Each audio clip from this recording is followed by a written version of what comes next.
So let's talk about dental tourism and why you may want to reconsider your travel plans before going out of the country for dental implants. Point one is these are not usually procedures that are completed in one day or 1 week.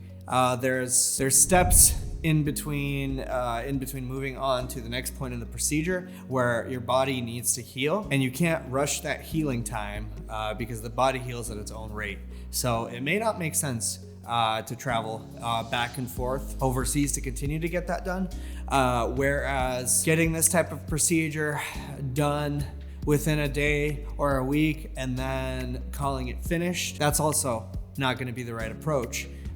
Because as your body heals, the soft tissue, the bone, there's changes within those things that we have to account for, and that's why we wait. That's why we wait for 3 months of healing time before putting you in finals. Point two: potential for delayed complications. Sometimes you may not experience complications immediately, even if something's not done correctly, but you might experience complications down the road, even years down the road. Point three is that there may be limited options for recourse if something goes wrong. I actually had a patient who had his implants done in Turkey, and when he started having issues less than a year after treatment was completed, he wasn't able to get in contact with them anymore because they stopped responding to his emails, stopped picking up his calls.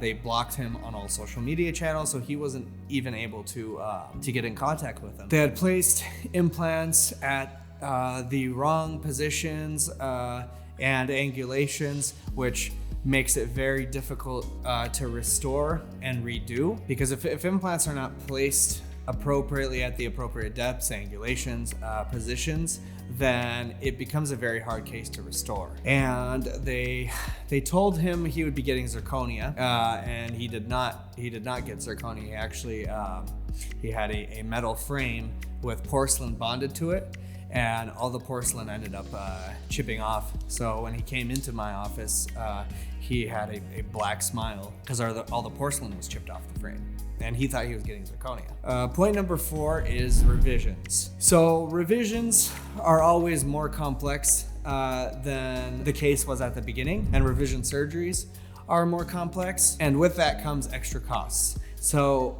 you may be thinking you're saving money going overseas and getting dental implants done there, but if you start having issues and a revision is needed, then you may be running into more costs than you would have expected, and more costs than it would have cost originally. I hope you found this video helpful on dental tourism and why it may not be the best idea, and hopefully it helps you make the right decision for yourself.